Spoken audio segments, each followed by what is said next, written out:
24 പ്രഭാതമുരളി ബാബ്ദാദ മധുബൻ. ബാബു പറയുന്നു, മധുരമായ കുട്ടികളെ, ഏറ്റവും മുഖ്യ സേവനമാണ് ബാബയുടെ ഓർമ്മയിലിരിക്കുക, മറ്റുള്ളവർക്കും ഓർമ്മ വരുത്തുക എന്നത്. നിങ്ങൾക്ക് ആർക്കും ബാബയുടെ പരിചയം നൽകി അവരുടെ മംഗളം ചെയ്യുവാൻ സാധിക്കും. ചോദ്യം: ഏതൊരു ചെറിയ ശീലം പോലും വളരെ വലിയ അവജ്ഞ ഉണ്ടാക്കുന്നു. അതിൽ നിന്നും രക്ഷപ്പെടാനുള്ള യുക്തി എന്താണ്? ഉത്തരം: അഥവാ ആരിലെങ്കിലും എന്തെങ്കിലും ഒളിപ്പിക്കുന്നതിൻ്റെയോ മോഷണം നടത്തുന്നതിൻ്റെയോ ശീലമുണ്ടെങ്കിൽ അതും വളരെ വലിയ അവജ്ഞ ആകുന്നു. കക്ക മോഷ്ടിക്കുന്നവനും കള്ളൻ, ലക്ഷം മോഷ്ടിക്കുന്നവനും കള്ളൻ എന്ന് പറയാറുണ്ട്. വിശപ്പ് തോന്നുമ്പോൾ ലോഭത്തിന് വശപ്പെട്ട് ഒളിപ്പിച്ച് ചോദിക്കാതെ കഴിക്കുന്നത്, മോഷണം നടത്തുന്നത്, ഇത് വളരെ മോശമായ ശീലമാണ്. ഈ ശീലത്തിൽ നിന്നും രക്ഷപ്പെടുന്നതിനായി ബ്രഹ്മബാബയ്ക്ക് സമാനം ട്രസ്റ്റിയാകൂ. ഏതെല്ലാം ഇങ്ങനെയുള്ള ശീലങ്ങളുണ്ടോ അത് ബാബയെ സത്യസത്യമായി കേൾപ്പിക്കൂ. ഓം ശാന്തി. ആത്മീയ പിതാവിരുന്ന് ആത്മീയ കുട്ടികൾക്ക് മനസ്സിലാക്കിച്ചു തരുന്നു. കുട്ടികൾക്കറിയാം, നമ്മൾ പരിധിയില്ലാത്ത പിതാവിൻ്റെ മുന്നിലിരിക്കുകയാണ്. നമ്മൾ ഈശ്വരീയ പരിവാരത്തിലേതാണ്. ഈശ്വരൻ നിരാകാരനാണ്. നിങ്ങൾ ആത്മാഭിമാനിയായി ഇരിക്കുന്നു എന്നതും അറിയുന്നുണ്ട്. ഇപ്പോൾ ഇതിൽ ഏതെങ്കിലും സയൻസിൻ്റെ ഗർവോ ഹഠയോഗമോ മറ്റോ ചെയ്യേണ്ട ആവശ്യമില്ല. ഇത് ബുദ്ധിയുടെ കാര്യമാണ്. ഇതിൽ ശരീരത്തിൻ്റെ കാര്യമൊന്നും തന്നെയില്ല. ഹഠയോഗത്തിൽ ശരീരത്തിൻ്റെ കാര്യമുണ്ട്. ഇവിടെ കുട്ടികളാണ് എന്ന് മനസ്സിലാക്കി ബാബയുടെ മുന്നിൽ നമ്മൾ ഇരിക്കുന്നു. ബാബ നമ്മളെ പഠിപ്പിച്ചുകൊണ്ടിരിക്കുന്നു എന്നത് അറിയുന്നുണ്ട്. ഒന്നാമതായി പറയുന്നു, സ്വയം ആത്മാവാണ് എന്ന് മനസ്സിലാക്കി ബാബയെ ഓർമ്മിക്കൂ. എങ്കിൽ മധുരമായ കുട്ടികളെ, നിങ്ങളുടെ എല്ലാ പാപവും ഇല്ലാതാകും. ചക്രവും തിരിക്കൂ. മറ്റുള്ളവരുടെ സർവീസ് ചെയ്ത് തനിക്ക് സമാനം ആക്കൂ. ബാബ ഓരോരുത്തരെയും ഇരുന്ന് നോക്കുന്നു. ഇവർ എന്ത് സർവീസ് ചെയ്തുകൊണ്ടിരിക്കുകയാണ്? സ്ഥൂല സേവനം ചെയ്യുന്നു, സൂക്ഷ്മ സേവനം ചെയ്യുന്നു, അതോ മൂല സേവനം ചെയ്യുന്നു? ഓരോരുത്തരെയും ബാബ നോക്കുന്നു. ഇവർ എല്ലാവർക്കും ബാബയുടെ പരിചയം നൽകുന്നുണ്ടോ? മുഖ്യമായ കാര്യം ഇതാണ്. ഓരോ കുട്ടിക്കും ബാബയുടെ പരിചയം നൽകുന്നു, മറ്റുള്ളവർക്ക് മനസ്സിലാക്കിച്ചു കൊടുക്കുന്നു. ബാബ പറയുന്നു, എന്നെ ഓർമ്മിക്കൂ. എങ്കിൽ നിങ്ങളുടെ ജന്മജന്മാന്തരങ്ങളിലെ പാപം ഇല്ലാതാകും. എത്രത്തോളം ഈ സർവീസിൽ ഇരിക്കുന്നുണ്ട്? സ്വയം തന്നോട് താരതമ്യം ചെയ്യുന്നു. ഏറ്റവും കൂടുതൽ സർവീസ് ആരാണ് ചെയ്യുന്നത്? എന്തുകൊണ്ട് ഞാൻ ഇയാളെക്കാളും കൂടുതൽ സർവീസ് ചെയ്തുകൂടാ? ഇന്നയാളേക്കാൾ കൂടുതൽ ഓർമ്മയുടെ യാത്രയിൽ ഓട്ടം ഓടാൻ സാധിക്കുമോ അതോ ഇല്ലയോ? ഓരോരുത്തരെയും ബാബ നോക്കുന്നു. ബാബ ഓരോരുത്തരോടും സമാചാരം ചോദിക്കുന്നു. എന്തെല്ലാം സർവീസ് ചെയ്യുന്നു? ആർക്കെങ്കിലും ബാബയുടെ പരിചയം നൽകി അവരുടെ മംഗളം ചെയ്യുന്നുണ്ടോ? ടൈം വേസ്റ്റ് ചെയ്യുന്നില്ലല്ലോ. മുഖ്യ കാര്യം തന്നെ ഇതാണ്. ഈ സമയത്ത് എല്ലാവരും ഓർഫനാണ്. പരിധിയില്ലാത്ത ബാബയെ ആരും അറിയുന്നില്ല. ബാബയിൽ നിന്നും സമ്പത്ത് തീർച്ചയായും ലഭിക്കുന്നു.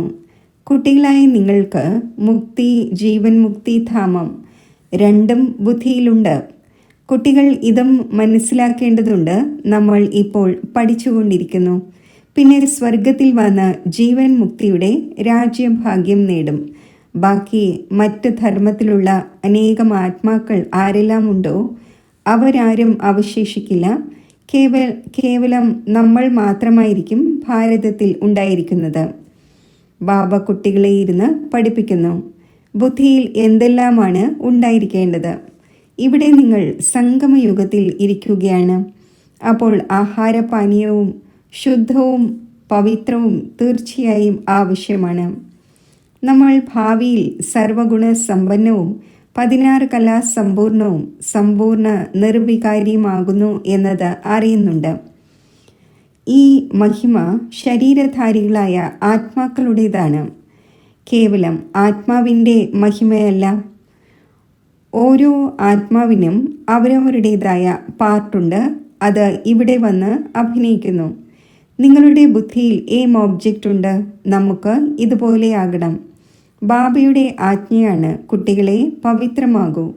എങ്ങനെ പവിത്രമായിരിക്കട്ടെ എന്ന് ചോദിക്കും.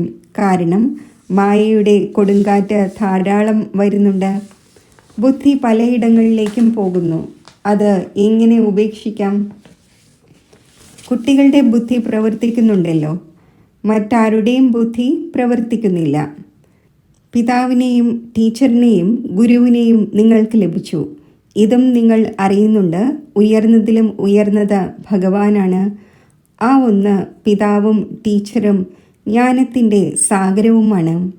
ബാബ വന്നിരിക്കുകയാണ് ആത്മാക്കളായ നമ്മളെ കൂടെ കൊണ്ടുപോകുന്നതിനായി. സത്യയുഗത്തിൽ വളരെ കുറച്ച് ദേവീ ദേവതമാരാണ് വസിക്കുന്നത്. ഈ കാര്യങ്ങൾ നിങ്ങൾക്കല്ലാതെ മറ്റാരുടെയും ബുദ്ധിയിൽ ഉണ്ടായിരിക്കില്ല. നിങ്ങളുടെ ബുദ്ധിയിൽ ഇതുണ്ട്. വിനാശത്തിന് ശേഷം നമ്മൾ കുറച്ചു പേരെ ഉണ്ടായിരിക്കൂ. ഇത്രയും ധർമ്മങ്ങളോ ഖണ്ഡങ്ങളോ മറ്റോ ഉണ്ടായിരിക്കില്ല. നമ്മൾ തന്നെയാണ് വിശ്വത്തിൻ്റെ അധികാരിയാകുന്നത്. നമ്മുടെ തന്നെ ഒരു രാജ്യം ഉണ്ടായിരിക്കും. വളരെയധികം സുഖത്തിൻ്റെ രാജ്യമായിരിക്കും. പിന്നെ അതിൽ വെറൈറ്റി പദവി ഉള്ളവരുണ്ടാകും. നമ്മുടെ പദവി എന്തായിരിക്കും? നമ്മൾ എത്രത്തോളം ആത്മീയ സേവനം ചെയ്യുന്നുണ്ട്? ബാബയും ചോദിക്കുന്നു. ബാബ അന്തര്യാമിയാണ് എന്നല്ല, കുട്ടികൾ ഓരോരുത്തർക്കും സ്വയം മനസ്സിലാക്കാൻ സാധിക്കും നമ്മൾ എന്താണ് ചെയ്തുകൊണ്ടിരിക്കുന്നത്. തീർച്ചയായും ഇത് മനസ്സിലാക്കുന്നുണ്ടാകും. ആദ്യ നമ്പറിലെ സേവനം ഈ ദാദാ തന്നെയാണ് ശ്രീമത് അനുസരിച്ച് ചെയ്തുകൊണ്ടിരിക്കുന്നത്. അടിക്കടി ബാബ മനസ്സിലാക്കിച്ചു തരുന്നു. മധുരമധുരമായ കുട്ടികളെ, സ്വയം ആത്മാവാണ് എന്ന് മനസ്സിലാക്കൂ. ദേഹാഭിമാനം ഉപേക്ഷിക്കൂ. ആത്മാവാണ് എന്ന് എത്ര സമയം മനസ്സിലാക്കുന്നുണ്ട്? ഇത് ഉറപ്പിക്കണം. ഞാൻ ആത്മാവാകുന്നു. ബാബയെ ഓർമ്മിക്കണം. ഇതിലൂടെ തോണി അക്കരെയാകുന്നു. ഓർമ്മിച്ചോർമ്മിച്ച് പഴയ ലോകത്തിൽ നിന്നും പുതിയ ലോകത്തിലേക്ക് പോകും. ഇപ്പോൾ ബാക്കി കുറച്ചു സമയമാണുള്ളത്. പിന്നെ നമ്മൾ നമ്മുടെ സുഖധാമത്തിലേക്ക് പോകും.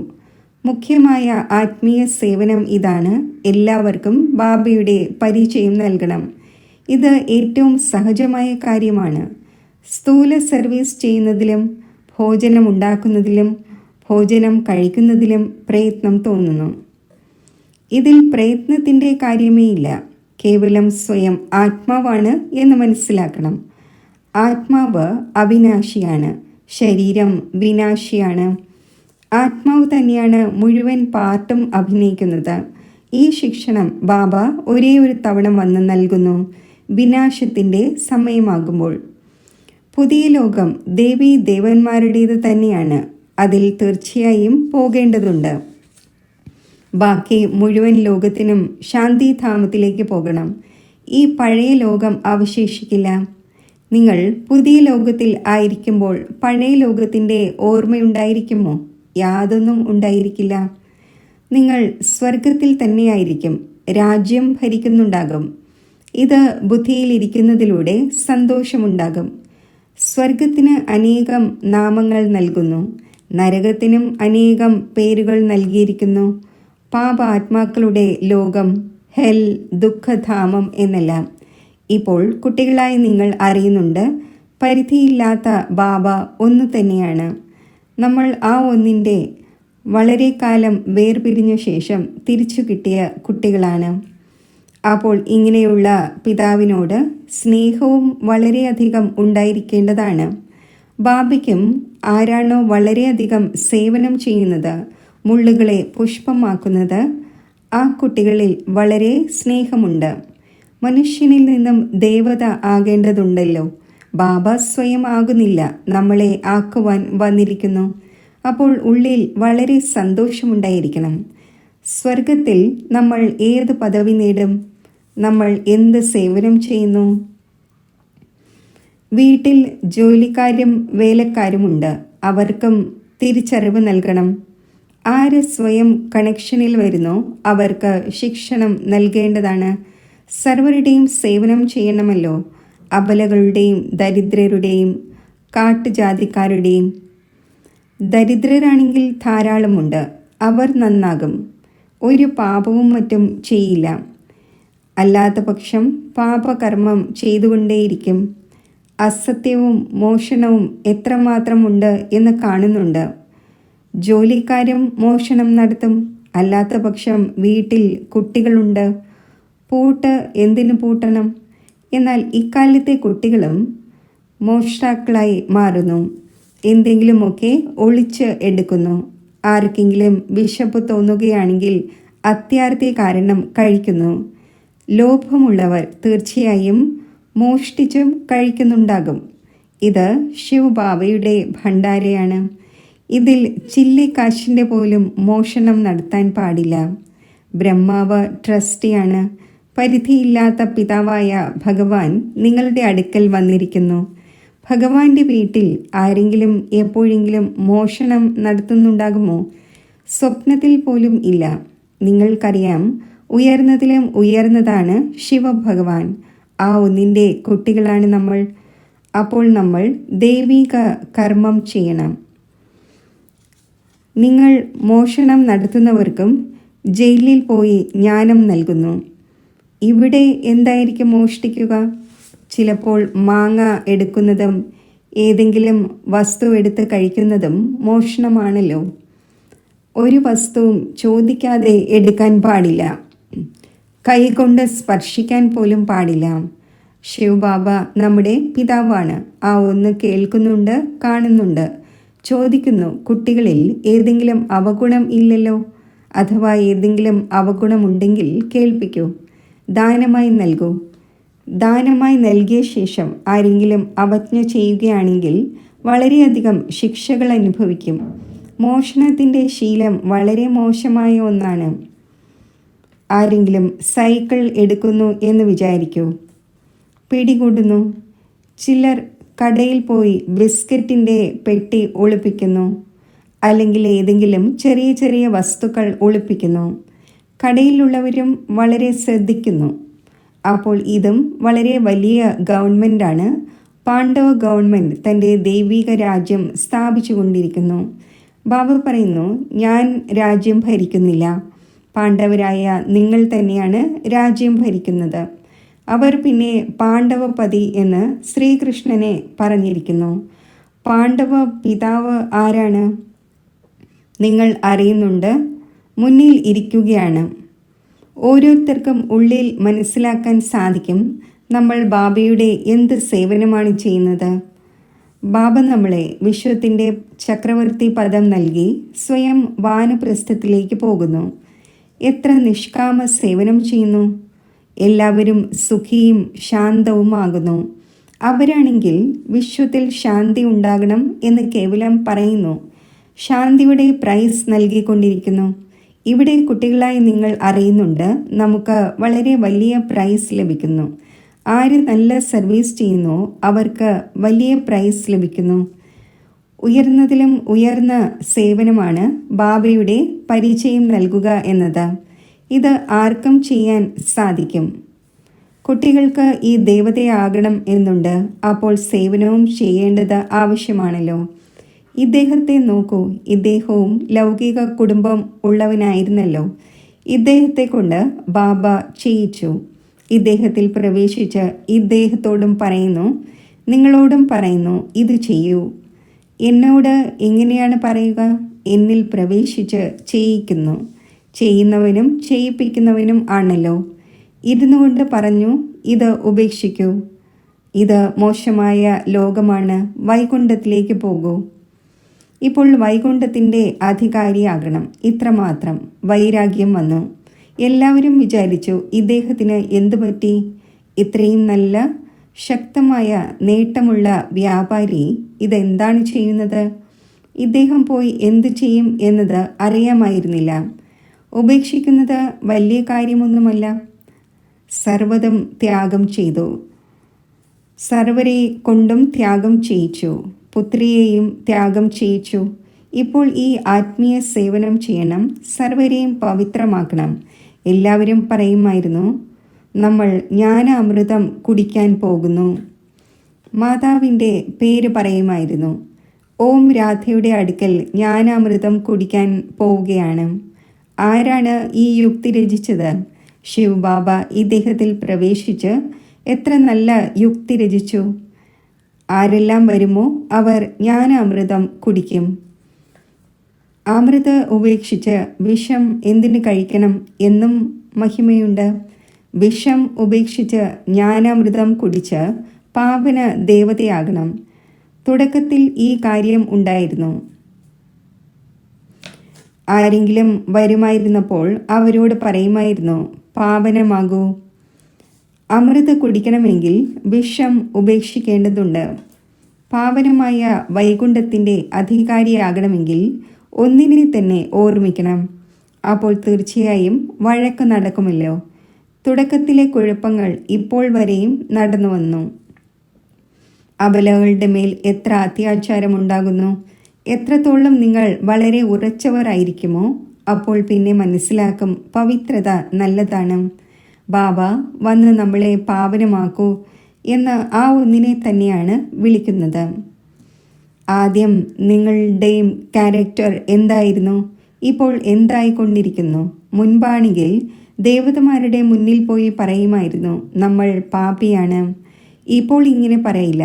കാരണം നിങ്ങൾക്കറിയാം നമ്മളിപ്പോൾ ഇത് ആയിക്കൊണ്ടിരിക്കുകയാണ്. കുട്ടികൾ സ്വയം തന്നോട് ചോദിക്കണം, നമ്മൾ എത്രത്തോളം സേവനം ചെയ്യുന്നുണ്ട്? ഏതുപോലെ ഭണ്ഡാരി, അതായത് അടുക്കളയുടെ യജമാൻ നിങ്ങൾക്ക് വേണ്ടി എത്ര സേവനം ചെയ്യുന്നു? അവർക്ക് എത്ര പുണ്യമുണ്ടാകുന്നു? വളരെ പേരുടെ സേവനം ചെയ്യുന്നു. അപ്പോൾ എല്ലാവരുടെയും ആശീർവാദം അവരിൽ വരുന്നു. വളരെയധികം മഹിമ എഴുതുന്നു. ഭണ്ഡാരിയുടേത് അത്ഭുതമാണ്. എത്ര തയ്യാറെടുപ്പുകൾ നടത്തുന്നു. ഇതായി സ്ഥൂല സർവീസ്. സൂക്ഷ്മമായതും ചെയ്യേണ്ടത് ആവശ്യമാണ്. കുട്ടികൾ പറയുന്നു, ബാബ ഈ 5 ഭൂതങ്ങൾ വളരെ തീക്ഷ്ണമാണ്. അത് ഓർമ്മയിലിരിക്കാൻ അനുവദിക്കുന്നില്ല. ബാബ പറയുന്നു, കുട്ടികളെ ശിവ് ബാബയെ ഓർമ്മിച്ച് ഭോജനം ഉണ്ടാക്കൂ. ഒരു ശിവ് ബാബയല്ലാതെ മറ്റാരും തന്നെയില്ല. ആ ഒന്ന് തന്നെയാണ് സഹായിക്കുന്നത്. ഞാൻ നിന്റെ ശരണം നേടിയിരിക്കുകയാണ് എന്ന് പാടപ്പെടുന്നുമുണ്ടല്ലോ. സത്യയുഗത്തിൽ ഇങ്ങനെ പറയില്ല. ഇപ്പോൾ നിങ്ങൾ ശരണത്തിൽ വന്നിരിക്കുകയാണ്. ചിലരെ ഭൂതം ബാധിക്കുന്നു. അപ്പോൾ വളരെയധികം കഷ്ടപ്പെടുത്തുന്നു. ആ അശുദ്ധ സോൾ വരുന്നു. നിങ്ങളെ എത്ര ഭൂതങ്ങൾ ബാധിച്ചിരിക്കുകയാണ്? കാമം, ക്രോധം, ലോഭം, മോഹം. ഈ ഭൂതം നിങ്ങളെ വളരെയധികം കഷ്ടപ്പെടുത്തുന്നു. ആ അശുദ്ധ സോളാണെങ്കിൽ ചിലരെ ശല്യം ചെയ്യുന്നു. നിങ്ങൾക്കറിയാം ഈ 5 ഭൂതമാണെങ്കിൽ 2500 വർഷമായി തുടർന്നു വരികയാണ്. നിങ്ങൾ എത്ര മടുപ്പുള്ളവരായിരിക്കുകയാണ്. ഈ 5 ഭൂതങ്ങൾ ദരിദ്രമാക്കി മാറ്റി. ദേഹാഭിമാനത്തിൻ്റെ ഭൂതമാണ് നമ്പർ 1. കാമത്തിൻ്റേതും വലിയ ഭൂതമാണ്. അത് നിങ്ങളെ എത്ര ശല്യം ചെയ്തു. ഇതും ബാബ പറഞ്ഞു തന്നിട്ടുണ്ട്. കൽപ്പകൽപ്പങ്ങളിൽ നിങ്ങളെ ഈ ഭൂതം ബാധിക്കുന്നു. യഥാ രാജാ റാണി തഥാ പ്രജ, എല്ലാവരെയും ഭൂതം ബാധിച്ചിരിക്കുകയാണ്. അപ്പോൾ ഇതിനെ ഭൂതങ്ങളുടെ ലോകം എന്ന് പറയും. രാവണ രാജ്യം എന്നാൽ ആസുരീയ രാജ്യം. സത്യത്രേതായുഗങ്ങളിൽ ഭൂതം ഉണ്ടായിരിക്കില്ല. ഒരു ഭൂതം പോലും എത്ര ശല്യം ചെയ്യുന്നു. ഇതിനെക്കുറിച്ച് ആർക്കും അറിയില്ല. 5 വികാരങ്ങളാകുന്ന രാവണൻ്റെ ഭൂതമാണ്. അതിൽ നിന്നും ബാബ വന്ന് മോചിപ്പിക്കുന്നു. നിങ്ങളിലും ചിലർ സെൻസിബിളാണ്. അവരുടെ ബുദ്ധിയിൽ ഇരിക്കുന്നു, ഈ ജന്മത്തിൽ ഇങ്ങനെയുള്ള ഒരു കാര്യവും ചെയ്യരുത്. മോഷ്ടിക്കുകയോ ദേഹാഭിമാനം വരികയോ ചെയ്തുവെങ്കിൽ റിസൾട്ട് എന്താകും? പദവി ഭ്രഷ്ടമായി പോകും. എന്തെങ്കിലുമൊക്കെ എടുത്തു കളയുന്നു. കക്ക മോഷ്ടിച്ചാലും കള്ളൻ, ലക്ഷം മോഷ്ടിച്ചാലും കള്ളൻ എന്ന് പറയുന്നു. യജ്ഞത്തിലാണെങ്കിൽ ഇങ്ങനെയുള്ള കാര്യം ഒരിക്കലും ചെയ്യാൻ പാടില്ല. ശീലം ഉണ്ടായിപ്പോവുകയാണെങ്കിൽ പിന്നെ ഒരിക്കലും വിട്ടുമാറുന്നില്ല. എത്ര തലയിട്ടടിക്കുന്നു. ശരി, മധുരമധുരമായ വളരെ കാലം വേർപിരിഞ്ഞ ശേഷം തിരിച്ചു കിട്ടിയ കുട്ടികൾക്ക് മാതാവും പിതാവുമായ ബാബ് ദാദയുടെ സ്നേഹസ്മരണകൾ. Good morning. ആത്മീയ പിതാവിൻ്റെ ആത്മീയ കുട്ടികൾക്ക് നമസ്തേ. ധാരണയ്ക്കുള്ള മുഖ്യസാരം: സ്ഥൂല സേവനത്തോടൊപ്പം സൂക്ഷ്മവും മൂലവുമായ സേവനവും ചെയ്യേണ്ടതുണ്ട്. സർവർക്കും ബാബയുടെ പരിചയം നൽകണം. ആത്മാക്കളുടെ മംഗളം ചെയ്യണം. ഓർമ്മയുടെ യാത്രയിലിരിക്കണം. ഇതാണ് സത്യമായ സേവനം. ഈ സേവനത്തിൽ ബിസിയായിരിക്കണം. തൻ്റെ സമയം വേസ്റ്റ് ചെയ്യരുത്. സെൻസിബിളായി 5 വികാരങ്ങളാകുന്ന ഭൂതങ്ങളുടെ മേൽ വിജയം പ്രാപ്തമാക്കണം. മോഷണത്തിൻ്റെയും അസത്യം പറയുന്നതിൻ്റെയും ശീലം മാറ്റണം. ദാനം നൽകിയ വസ്തു തിരികെ വാങ്ങരുത്. വരദാനം: ശരീരത്തിൻ്റെ വ്യാധികളുടെ ചിന്തനത്തിൽ നിന്നും മുക്തമായി ജ്ഞാനചിന്തനവും സ്വചിന്തനവും നടത്തുന്ന ശുഭചിന്തകനായി ഭവിക്കട്ടെ. ഒന്നാണ് ശരീരത്തിൻ്റെ വ്യാധി വരുന്നത്, ഇനിയൊന്നാണ് വ്യാധിയിൽ കുലുങ്ങിപ്പോകുന്നത്. വ്യാധി വരിക എന്നത് ഭാവിയാണ്, അതായത് നിശ്ചിതമാണ്. എന്നാൽ ശ്രേഷ്ഠ സ്ഥിതി കുലുങ്ങുന്നത് ബന്ധനയുക്തമാണ് എന്നതിൻ്റെ അടയാളമാണ്. ആരാണോ ശരീരത്തിൻ്റെ വ്യാധിയുടെ ചിന്തനത്തിൽ നിന്നും മുക്തമായിരുന്ന് സ്വചിന്തനവും ജ്ഞാനചിന്തനവും നടത്തുന്നത് അവരാണ് ശുഭചിന്തകൻ. പ്രകൃതിയുടെ ചിന്തനം അധികം ചെയ്യുന്നതിലൂടെ ചിന്തയുടെ രൂപമായി പോകുന്നു. ഈ ബന്ധനത്തിൽ നിന്നും മുക്തമാവുക, ഇതിനെ തന്നെയാണ് കർമാതീത സ്ഥിതി എന്ന് പറയുന്നത്. സ്ലോഗൻ: സ്നേഹത്തിൻ്റെ ശക്തി സമസ്യയാകുന്ന പർവ്വതത്തെ ജലം പോലെ ലഘൂകരിക്കുന്നു. ഓം ശാന്തി.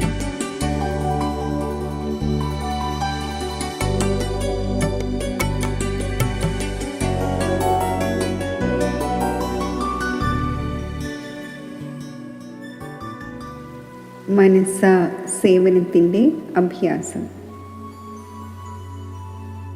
പരമധാമത്തിൽ സർവശക്തിവാനായ ബാബയുടെ സമീപത്ത് സ്ഥിതി ചെയ്യുമ്പോൾ എൻ്റെ സ്ഥിതി ശക്തിശാലിയാകുന്നു.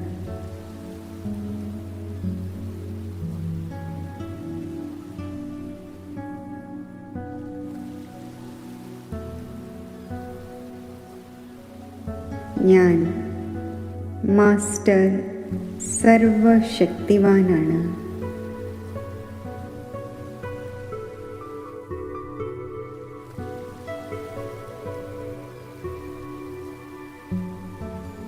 പരമധാമത്തിൽ ഈ ഉയർന്ന സ്ഥിതിയിലിരുന്ന് വിശ്വത്തിലേക്ക് ലൈറ്റും മൈറ്റും വ്യാപിപ്പിക്കുകയാണ്.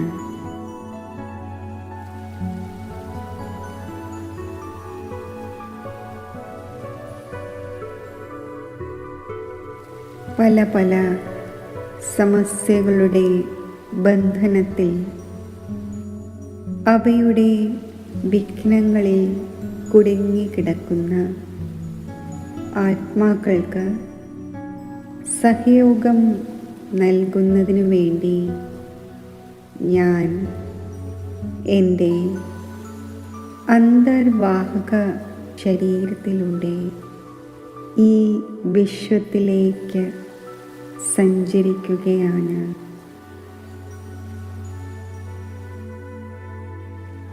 എന്നിൽ നിന്നും പ്രവഹിക്കുന്ന ഈശ്വരീയ ശക്തി ആ ആത്മാക്കളിൽ പതിക്കട്ടെ.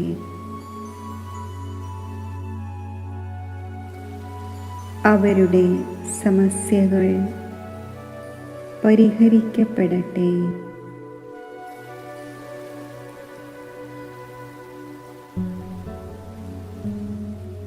ഈ ശുഭഭാവനയോടെ, ശുഭകാമനയോടെ ശുദ്ധ വൈബ്രേഷൻസ് അവരിലെ വ്യർത്ഥവും ദുർബലവുമായ സങ്കല്പങ്ങളെ പരിവർത്തനപ്പെടുത്തട്ടെ.